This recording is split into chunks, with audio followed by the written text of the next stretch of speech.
খালেদা জিয়ার সঙ্গে ব্রিটিশ হাইকমিশনারের সাক্ষাৎ। বিএনপি চেয়ারপারসন খালেদা জিয়ার সঙ্গে সাক্ষাৎ করেছেন ঢাকায় নিযুক্ত ব্রিটিশ হাইকমিশনার সারাহ কুক। বুধবার ৪ আগস্ট রাত ৮:৩০টায় বেগম জিয়ার গুলশানের বাসভবন ফিরোজায় যান ব্রিটিশ হাইকমিশনার।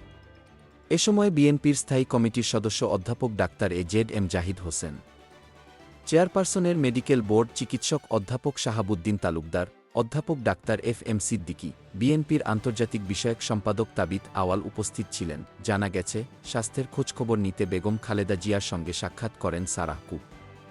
উল্লেখ্য, জিয়া অরফানেজ ট্রাস্ট ও জিয়া চ্যারিটেবল ট্রাস্ট দুর্নীতির মামলায় সাজাপ্রাপ্ত হয়ে বেগম খালেদা জিয়া ২০১৮ সালের ৮ ফেব্রুয়ারি কারাবন্দী হন।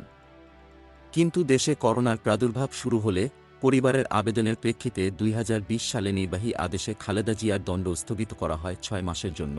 এরপর ৬ মাস পরপর আবেদনের প্রেক্ষিতে তার সাজা স্থগিত করে মুক্তির মেয়াদ বাড়ানো হয়। এরপর বৈষম্যবিরোধী ছাত্র আন্দোলনে গত ৫ আগস্ট শেখ হাসিনা সরকারের পতন ঘটলে পরদিনই বিএনপি চেয়ারপারসনকে মুক্তি দেওয়া হয়। রাষ্ট্রপতি মোহাম্মদ শাহাবুদ্দিনের সঙ্গে ৩ বাহিনী প্রধান, বিভিন্ন রাজনৈতিক দলের নেতা, সুশীল সমাজের প্রতিনিধি ও বৈষম্যবিরোধী ছাত্র আন্দোলনের নেতাদের বৈঠকে সিদ্ধান্তের প্রেক্ষিতে তাকে মুক্তি দেওয়া হয়। কারামুক্তির সঙ্গে সঙ্গে পাসপোর্টও ফিরে পেয়েছেন খালেদা জিয়া।